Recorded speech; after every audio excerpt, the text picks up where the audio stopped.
violentada sexualmente, então ela foi a vítima e aí ela que teria que pagar por essa questão de violação do seu direito. Ela acabou tendo, né, que responder por isso, porque, enfim, pelo estupro em si, ela acabou sendo colocada como a vilã por ter tido relações sexuais fora do casamento. Então, essa mexicana, ela acabou sendo sentenciada a 100 chibatadas e alguns anos de prisão, porque teve um relacionamento fora do casamento. Mas esse relacionamento não foi consensual. Ela foi estuprada por uma outra pessoa e aí acabou, né, que não foi algo livre, espontâneo. Mas é nesse sentido, o que é que acontece? As mulheres são claramente, ou têm claramente seus direitos violados, e por isso elas precisam ser recebidas por outros países. Então, não adianta, muitas vezes, o país só dar um embargo econômico. Não, eu não vou mais comprar nada do Irã para ver se ele se conscientiza e começa a tratar as mulheres de uma forma melhor. Isso por si só é muito complexo e acaba afetando toda a população, inclusive as mulheres. Então, elas, ao invés de viverem com aqueles direitos limitados, elas vão viver com aqueles direitos limitados e ainda mais de uma pobreza, porque o país vai acabar quebrando economicamente. Então, talvez o ideal fosse que o Brasil abrisse suas fronteiras para receber as mulheres iranianas que quisessem, né, ter esse refúgio justamente por estarem sendo perseguidas por questão de gênero. E aí, lá naquela questão onde a gente foi definir quem é o refugiado, a gente pode identificar, né, o gênero feminino na questão dos grupos sociais. Elas estão sendo perseguidas por essa questão, né, por essa condição de ser mulher. Isso fica claro. E aí, por essa perseguição, que está óbvia, elas acabam podendo receber refúgio em outros países, inclusive no Brasil, que tem uma lei, né, específica para essas pessoas desde 1997. Continuando. Então, a gente já viu aqui o direito humanitário, que é aquele direito que tenta regulamentar, de uma certa forma, o conflito armado. E a gente viu os direitos dos refugiados, são aquelas pessoas perseguidas por certas características que estão estipuladas lá na convenção, né, relativa ao Estatuto do Refugiado. E aí, mais uma vez, repito para vocês, essas condições estão ligadas à raça, nacionalidade, à questão de opinião política, grupos sociais e também, de uma certa forma, a gente pode perceber que, enfim, a gente tem essas duas vertentes e a gente vai ter um direito internacional dos direitos humanos, que seria essa terceira vertente. Mas essa terceira vertente, ela vai estar muito ligada ao estrito sensu, ao sentido mais estrito.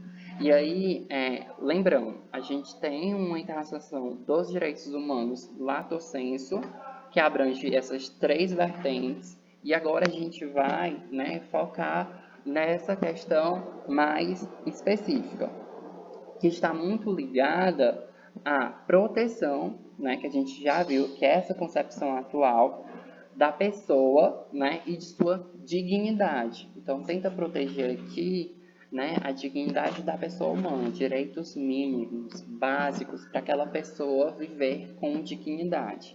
E aqui é importante saber que ela trata desses direitos em tempos de paz. Por quê? Porque se for num tempo de um conflito armado, não vai ser necessariamente direitos humanos, vai estar mais ligado com os direitos humanitários, que está nessa vertente dos conflitos armados.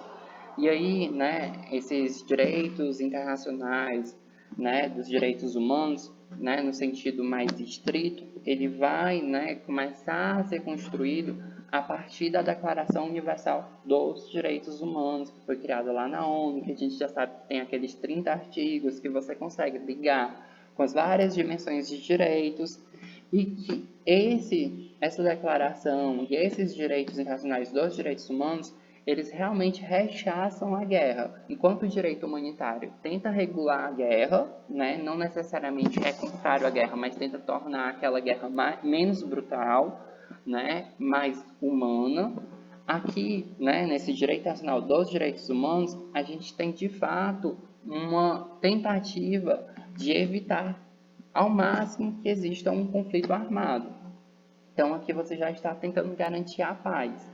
E no direito humanitário, você já está no conflito e está tentando regulamentar aquele conflito para que as pessoas consigam viver com o mínimo de dignidade dentro daquele conflito, certo? Então, aqui, nessa terceira vertente, a gente já vai ver mais a presença de uma tentativa de manter uma paz global. E aí é onde começa essa ideia de sistema internacional de proteção dos direitos humanos. Então, é um sistema, né, global, e aí também vai ter, mais lá na frente vocês vão aprender, né, os sistemas regionais que estão ligados aos continentes. Então, a gente tem o sistema africano de proteção dos direitos humanos, o sistema interamericano de proteção dos direitos humanos, o sistema europeu de proteção dos direitos humanos, e a gente tem um sistema global, né, que trata de todos os continentes, que está, né, diretamente ligado com a ONU. A ONU, ela é um sistema que engloba todos os países. E aí a gente tem os sistemas regionais, repito, que vai englobar os continentes, seja o europeu, seja o africano, seja o interamericano, né, América do Sul, América do Norte. Então, essa questão do direito nacional, né, dos direitos humanos, ela está muito ligada com essa proteção, esse sistema de proteção dos direitos humanos. E aí, a gente precisa entender os 3 princípios basilares desses direitos humanos, né, desses direitos internacionais dos direitos humanos. É muito repetitivo, mas é essa expressão que eles utilizam, para dar uma noção de que esses direitos realmente eles precisam ser universais. E aí os 3 pilares são inviolabilidade da pessoa humana, autonomia da pessoa humana e dignidade da pessoa humana. De certa forma, a gente já viu isso, né, durante a AV1, mas eu vou tratar de uma forma mais específica com vocês, né, tentar aprofundar aqui de uma certa maneira. A inviolabilidade da pessoa humana está ligada a essa questão de você vedar certos sacrifícios a direitos em benefícios dos interesses de outro indivíduo. Explico. Um trabalhador ele não pode ter seu direito negado para favorecer interesses do empregador. Seria mais ou menos nesse sentido. Eu não posso tirar um direito, né, de descanso intra-jornada daquele trabalhador para favorecer um interesse de lucro do empregador. Isso estaria, de uma certa forma, violando, né, a dignidade daquela pessoa, os direitos mínimos daquela pessoa. Então, por isso que a gente tem que falar da inviolabilidade dos direitos humanos. Eles não podem ser violados. Entretanto, eu coloquei aqui uma observação para vocês que isso não é absoluto, né? Existem exceções, mas essas exceções elas têm que ser legítimas. Então, por exemplo, se um indivíduo, né, comete homicídio e aí ele passa, né, pelo devido processo legal, ele tem direito a ampla defesa, a contraditório, ele teve direito a um advogado, seguiu todos os trâmites legais, e aí no final ele foi de fato, né, sentenciado de forma definitiva como culpado. A partir desse momento que ele é identificado como culpado, mas repito, né, ele passou pelo devido processo legal, aquilo ali foi legítimo, ele vai poder, né, ter violado o seu direito de liberdade. Ele pode ser preso, por exemplo. Então, a gente percebe que essa característica da inviolabilidade ela não é absoluta. Em alguns momentos, ela pode ser relativizada em prol do interesse, né, maior. Né? E o interesse, nesse caso, nesse exemplo que eu dei, seria o interesse coletivo daquela pessoa, né? Ser reprimida pelo que ela fez e até ser reeducada para depois ser ressocializada, né? Então, vai muito do caso a caso. Sempre vocês entendam que uma das características principais dos direitos humanos é que eles são relativos. Você tem que estudar o caso concreto, ver aquela situação, quais são as características para tentar entender se aquele direito ele vai prevalecer ou não, certo? E aí, continuando, a questão da autonomia da pessoa humana. Aqui a gente tem essa noção de que toda pessoa é livre para agir da maneira como acha mais adequada. Entretanto, do mesmo jeito da anterior, essa autonomia, essa liberdade, ela é restrita. E ela é restrita e limitada pelo quê? Pelo direito de outra pessoa, ou pelo que está estabelecido na própria lei. Então, aquelas pessoas, elas precisam, de uma certa forma, respeitar os direitos de outros indivíduos, né? O seu direito termina aonde começa o direito da outra pessoa. E aí, vamos colocar como exemplo liberdade de expressão. Tá, eu tenho liberdade de expressão, eu posso falar o que eu quiser? Não necessariamente. Se você falar, por exemplo, algo que seja transfóbico ou algo que seja misógino, você pode sim ser responsabilizado por aquilo. Então, aquele seu direito de liberdade de expressão, ele não é absoluto, ele é relativo, depende novamente do contexto que está inserido. Né? Você pode expressar sua opinião, desde que aquela opinião não atinja direitos, né, a dignidade de outras pessoas ou um grupo de pessoas, ou até mesmo seja contrário à lei. E a partir do momento que aquilo ofende outras pessoas, ou seja contrário à lei, vai ser limitado. Então, essa autonomia, ela também pode ser limitada, mas acaba sendo uma característica dos direitos humanos. O importante aqui é que vocês percebam, isso cai muito em prova, que esses direitos eles não são absolutos, né? Mais uma vez, repito, eles podem ser relativizados a depender da situação, tem que ser analisado caso concreto. E aí a gente fala da dignidade da pessoa humana. Essa característica, eu acredito que ela fundamenta as outras duas, tanto a inviolabilidade, quanto a questão da autonomia, quanto os outros direitos. Essa dignidade da pessoa humana está muito ligada aos direitos mínimos, né, que aquelas pessoas precisam ter para viver com dignidade. E aí, nesse sentido,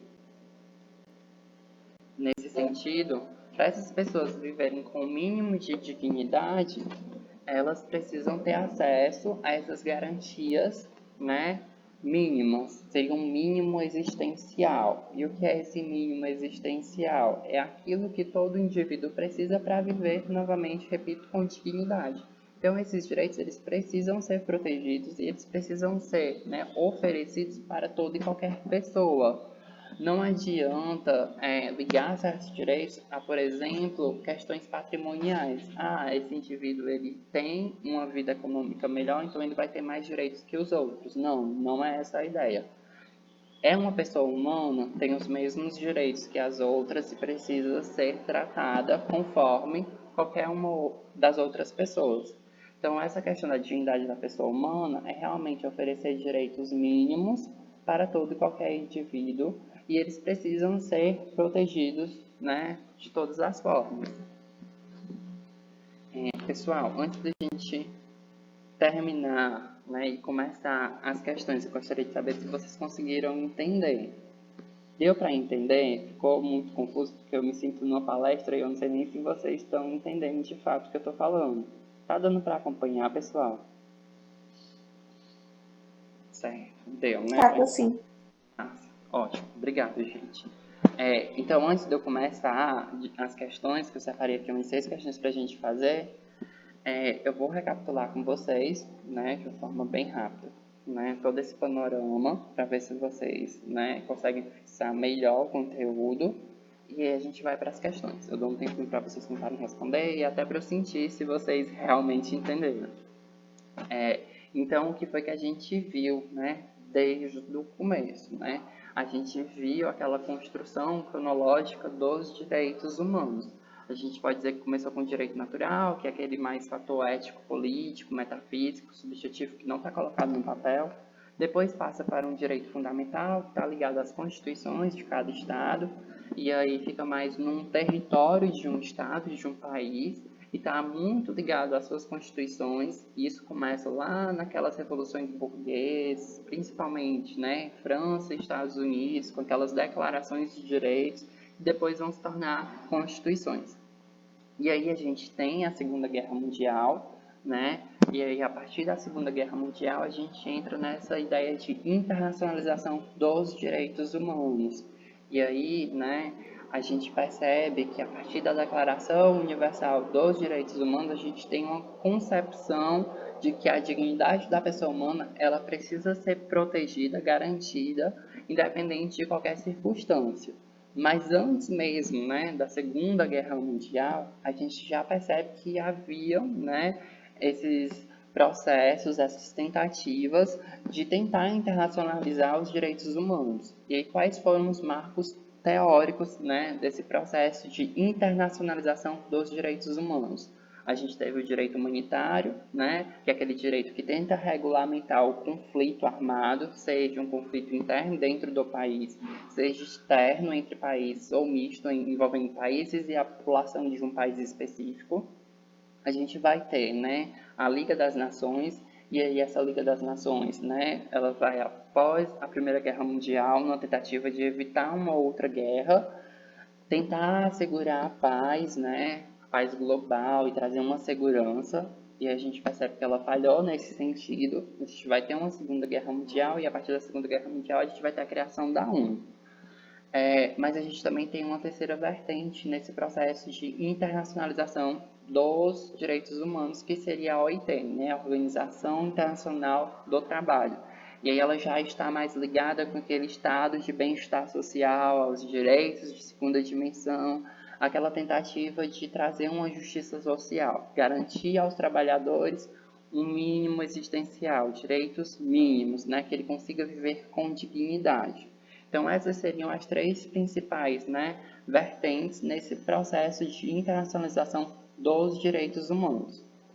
E aí, a partir disso, a gente chega nessa concepção atual dos direitos humanos, que veio, repito, a partir da Declaração Universal dos Direitos Humanos, e é dividida em três principais características, que seriam quais?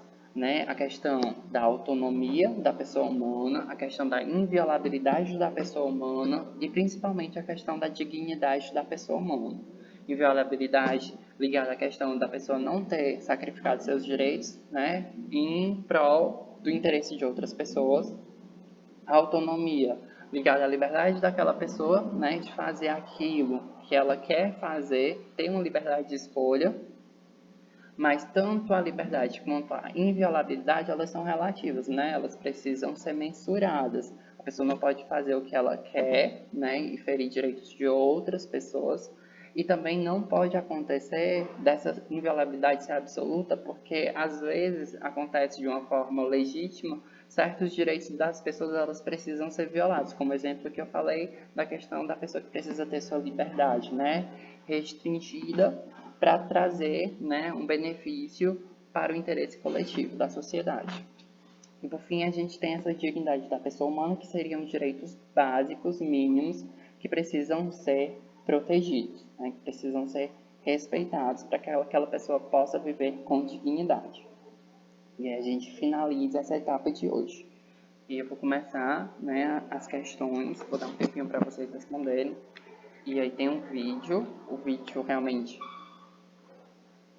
e eu vou pedir para vocês assistirem depois, em casa, que também está ligado, né? Essa questão da Declaração Universal dos Direitos Humanos é muito na pegada daquele vídeo, naquele documentário que o professor passou, mas, de uma certa forma, nesse vídeo, eles vão explicando cada artigo, né? A gente viu que tem 30 artigos na declaração, e aí cada artigo, de uma forma muito inteligente, eles vão explicando o que é que ele significaria. E aí isso é na visão deles, né? A gente pode ligar outras dimensões, mas ali é uma visão daquela produção, né, que fez aquele vídeo. Então vamos lá, começar aqui as questões. Primeira questão. Sobre a garantia dos direitos humanos, assinale corretamente. Estão expressos em tratados internacionais de forma a atender interesses dos países europeus. Os direitos humanos são garantidos legalmente pelo ordenamento jurídico, protegendo os indivíduos e grupos contra ação que interfiram nas liberdades fundamentais e na dignidade da pessoa humana. A garantia dos direitos humanos passa por uma organização jurídica em que a modalidade do direito responsável por esse embasamento legal seria o direito constitucional. Direito constitucional ligado à Constituição, né? Será que os direitos humanos estão ligados à Constituição? São assegurados a todos os cidadãos do mundo No entanto, é fundamental que os países de formação política liberal, aqui já tem um recorte, né, como se estivesse ligado ao liberalismo, né, a visão mais capitalista, Estado mínimo, sejam os pilares para a garantia dos direitos humanos, né? Aqui é como se tivesse uma exclusão do Estado social. É fundamental a garantia de direitos humanos resultar em atos que obedeçam o Estado laico, mas que haja atendimento prioritário aos princípios religiosos cristãos. Então aqui ele já faz um diferenciamento entre os tipos de religião, né? E ele dá a primazia àquela religião de matriz mais cristã. Eu vou dar um tempinho para vocês responderem, acho que 1 minutinho, e aí eu digo o gabarito.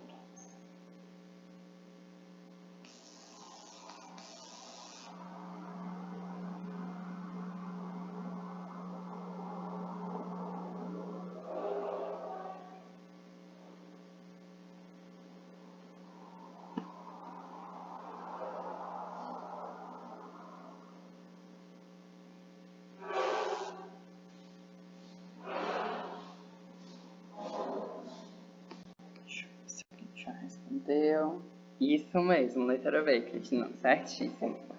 É a letra B, porque os direitos humanos são garantidos legalmente pelo ordenamento jurídico, né?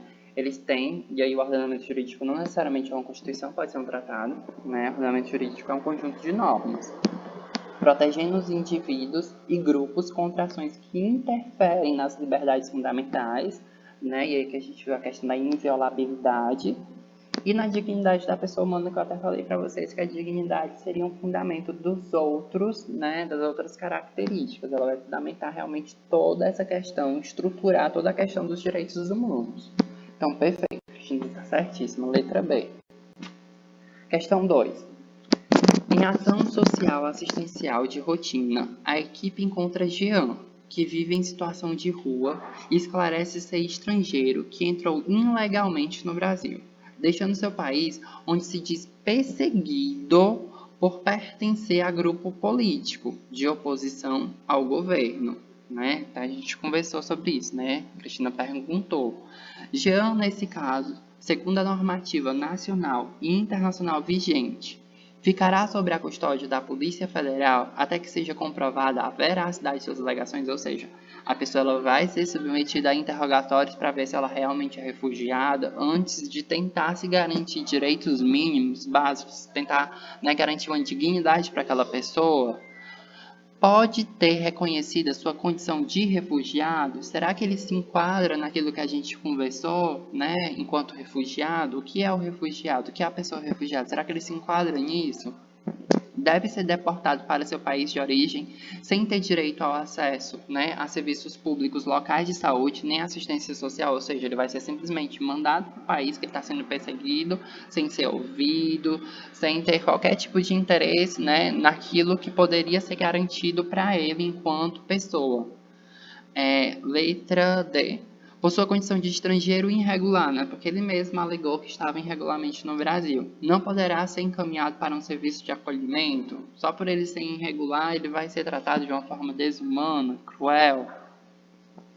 Pode solicitar, anistia e indulto político no Brasil. Será que ele pode solicitar essa anistia, esse indulto político no Brasil?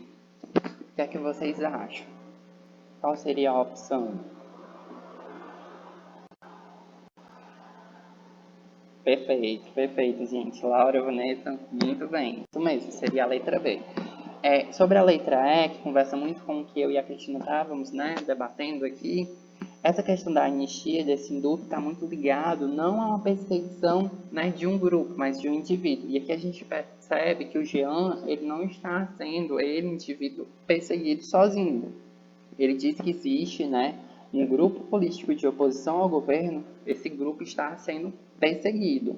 Não é só ele, por ele ter sido presidente, ou por ele agora ser ex-presidente. É simplesmente pelo fato de ele participar de um grupo, né, e ter outras pessoas que também estão sendo perseguidas, mas ele, o Jean, conseguiu sair, está no Brasil regularmente e pode ser, né, entendido como um refugiado e ter seus direitos, né, naquela lei que a gente até conversou, da lei de refugiados do Brasil, garantidos.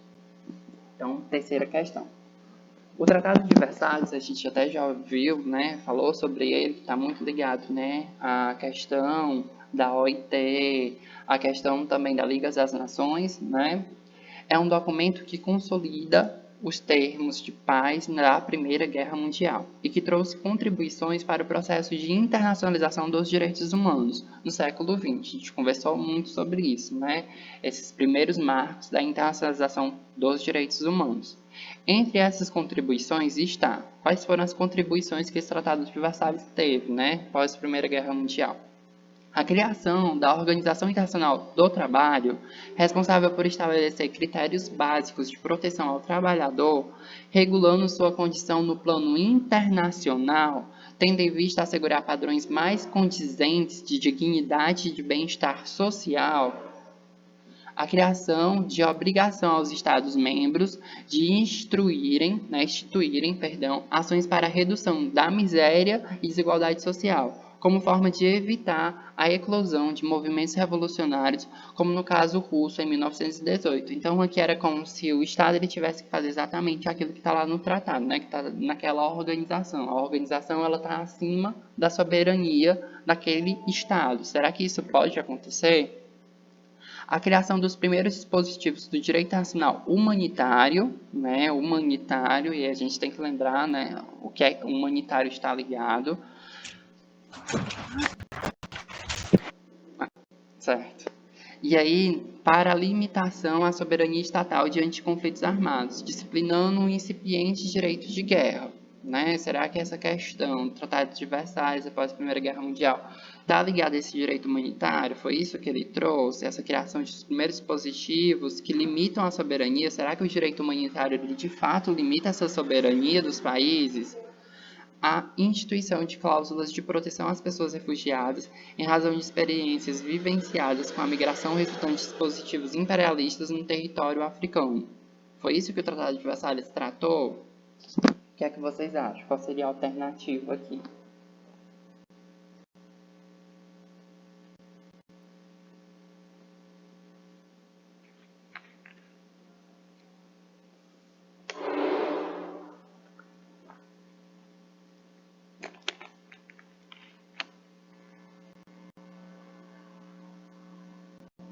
Isso, Laura, muito bem. Seria a letra A, né? O Tratado de Versalhes, ele basicamente, né, criou a Organização Internacional do Trabalho e a gente já viu que ela tenta trazer no plano internacional esses direitos sociais, trabalhistas, que trazem, né, uma ligação com o bem-estar social. E aí está muito ligado com a segunda dimensão de direitos. Então foi justamente isso a contribuição que o Tratado de Versalhes mais trouxe, né? Ele também conseguiu, de uma certa forma, estabelecer a Liga das Nações, mas a gente viu que ela fracassou. Ela não teve, de fato, né, cumpriu com o que era esperado. Próxima questão. Com relação ao acesso das minorias aos direitos humanos, julgue o item subsequente. Crianças estrangeiras que migrarem para o Brasil desacompanhadas de seus responsáveis e sem documentos de viagem, ou seja, de uma maneira irregular, poderão ser assistidas pela Defensoria Pública para que sua situação seja regularizada no país. O que é que vocês acham? Essa criança, né, que viajou sozinha, muitas vezes, né, por algum tipo de perseguição, ela pode ter, né, a sua situação regularizada pela Defensoria Pública ou ela vai ser simplesmente mandada para outro estado, ela que lute. Você acha que esse item seria certo ou errado?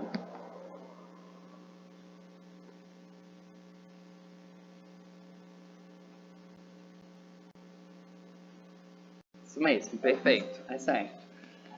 Justamente para essa questão, né, da gente ter a lei do refugiado e a gente, né, ter assinado a convenção, se essa criança, mesmo estando de maneira irregular, né, no Brasil, e a gente lembra da questão lá do Jean, ela precisa ter seus direitos, né, fundamentais, seus direitos mínimos protegidos, certo? Então, o gabarito é esse mesmo, correto. Outra questão.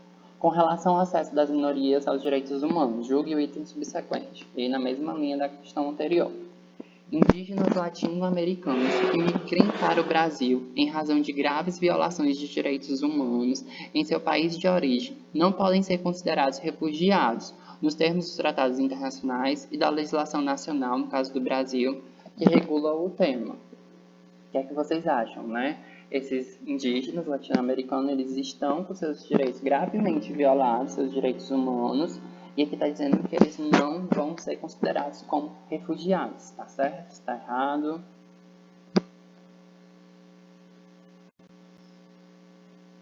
Muito bem, gente, muito bem. Quem tiver que sair antes pode... Oi, pode falar, Cristina. No caso dos venezuelanos que estão recebidos no país, no Brasil, eles são refugiados políticos porque o país não está em guerra, né? Está com crise econômica. Perfeito. Eles podem se enquadrar nessa questão de refugiados políticos, né? Porque existe um grupo sendo perseguido politicamente lá, mas eu não sei se você lembra que no Brasil, por exemplo, eu li para você o artigo, para vocês, né? O artigo 1º, inciso 3º, que diz que quando há uma grande violação dos direitos humanos, independente de perseguição política, aquela pessoa ela pode ser recebida como refugiado. Então, eu acredito, na minha visão, que a questão dos venezuelanos está muito mais ligada à violação dos direitos humanos, porque não é só a questão política ali não que está sendo violada, são outros direitos também. E aí, Mas aí ele é refugiado de guerra ou refugiado político? De guerra, não. Acaba se tornando refugiado político, certo? Mas um refugiado no sentido mais amplo, não necessariamente político, mas um refugiado por ter essa questão dos direitos humanos violado. A gente não pode enquadrar eles como refugiados de guerra, certo? Não está tendo exatamente o conflito armado que faça eles fugirem de lá. É mais por condições mínimas que não estão sendo respeitadas, né? E aí aquelas pessoas, elas saem de lá para tentar viver com mais dignidade. Então, no meu entendimento, é mais um refúgio ligado a esse inciso da violação dos direitos humanos. Aquelas pessoas, elas não têm um mínimo existencial respeitado. Não é uma migração simples, né? Não, é muito... muito... migrando para o Brasil. Não é tipo assim, eu estou indo para os Estados Unidos porque eu cansei da minha vida aqui no Brasil. Não é isso. É tipo, eu estou saindo da Venezuela porque aqui eu não consigo nem me alimentar, eu não consigo ter direito à moradia, saúde, educação, eu não tenho direito a nada. Então eu estou indo para outro país para ver se eu consigo esse mínimo. O Brasil, queira ou não, ele consegue, né, dar esse mínimo de direito para a maioria das pessoas. E aí, essa imigração ilegal para outros países no Brasil não se configura como refúgio, porque o Brasil ele não está inserido em um país que viola gravemente os direitos humanos. Já a Venezuela, quando você vai analisar, justamente por aqueles órgãos internacionais que eu falei, ela é enquadrada num país onde viola gravemente os direitos das pessoas, inclusive de liberdade política. Certo? Certo. Massa. Então, vou continuar. Ótimo. Gente, quem tiver que sair cedo pode deixar aqui nome completo e a matrícula, não tem problema, viu? Mas vou terminar, já estamos terminando, na verdade, a última questão. Aqui, então, é errado, né? Nem sei se eu já respondi, mas é errado, porque ele se configura assim como refugiado justamente por ter tido, né, esses direitos totalmente violados. Então, gabarito errado. E a última questão.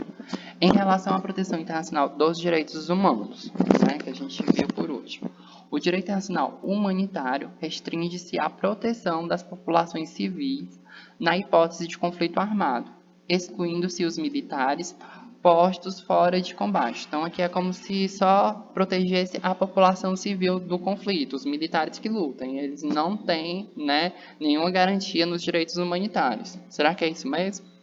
O direito internacional dos refugiados representa a proteção dos refugiados em aspectos relativos ao deslocamento do seu local de residência e à concessão de refúgio, não integrando com a proteção dos direitos humanos em si. Então, é como se os direitos dos refugiados estivessem separados dos direitos humanos. É como se aquelas pessoas elas não tivessem necessariamente um direito à dignidade, né? Um direito a direitos mínimos, vamos colocar assim, ela só está mesmo enquadrada naquela linha de refugiado, e por estar enquadrada nessa linha de refugiado, não necessariamente precisa ter direitos básicos, direitos mínimos respeitados. Será que essa seria a questão?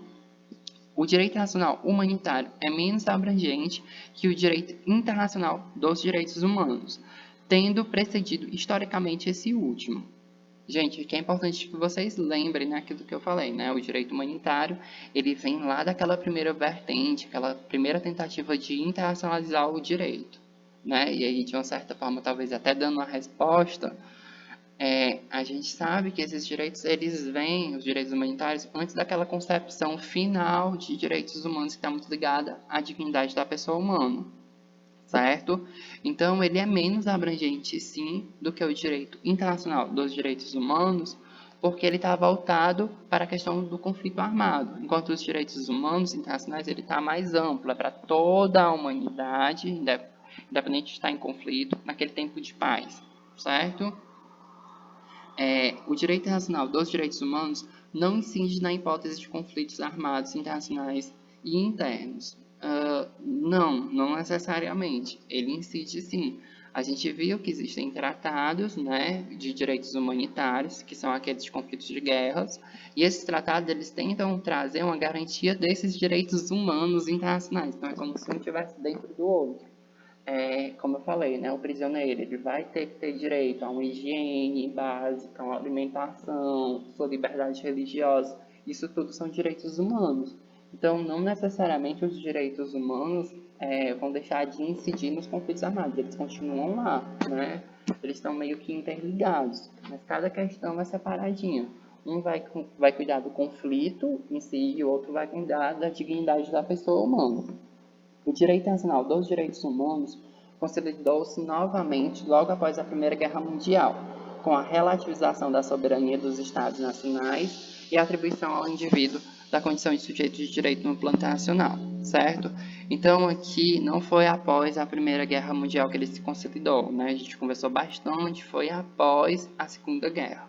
E não houve uma relativização exatamente da soberania dos Estados nacionais. Eles continuaram com sua soberania. O que eles podiam fazer era assinar tratados e aí respeitar o conteúdo daqueles tratados.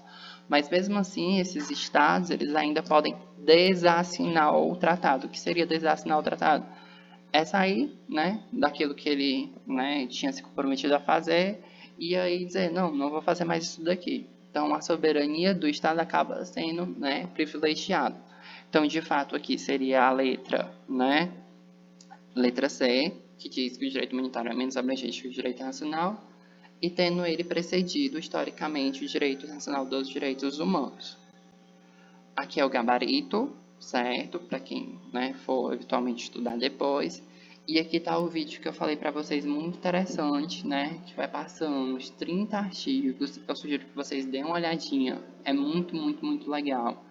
E aí ele vai dizendo que cada artigo tenta contemplar, que foi justamente, né, de uma forma o que a gente fez naquela atividade. Vocês viram os artigos e tinham que ligar com as dimensões de direitos. Então ele faz isso daqui. E aí, antes de encerrar, eu queria só saber com vocês, quem ainda está aqui, se os professores das outras disciplinas já começaram a falar sobre o projeto de extensão. Algum professor de vocês já falou sobre o projeto de extensão? O de sociologia começou a falar sobre isso, mas não explicou direito o que é o projeto ainda não. Então eles nem começaram ainda a abordar o que é que vocês têm que fazer, porque vai muito da discricionalidade de cada professor, sabe? Cada um tem a liberdade para escolher o que o aluno vai fazer. E aí tem a Blaine, né? A Blaine é ótima, maravilhosa.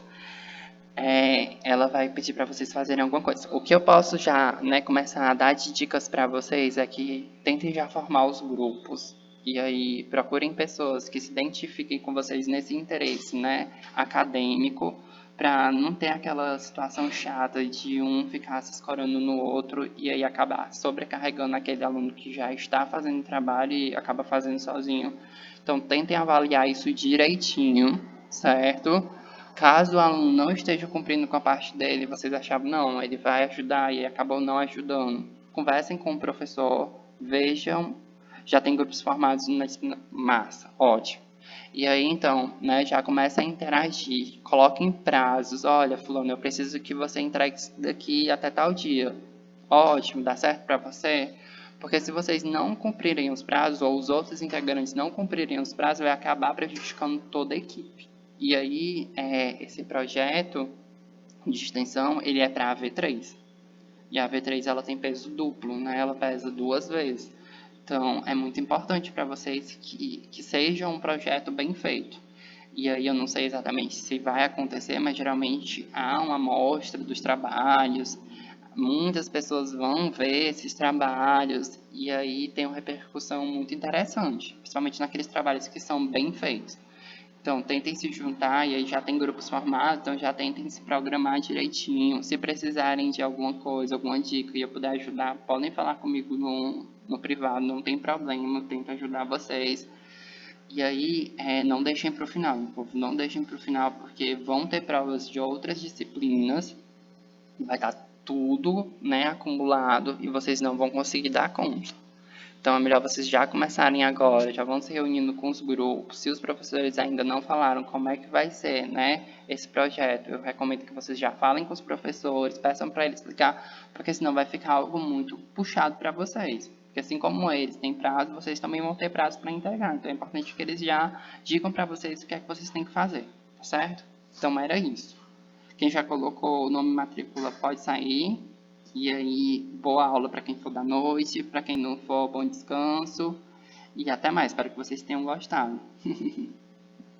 Tchau, tchau, pessoal. Vou ficar aqui para pegar a chamada de vocês.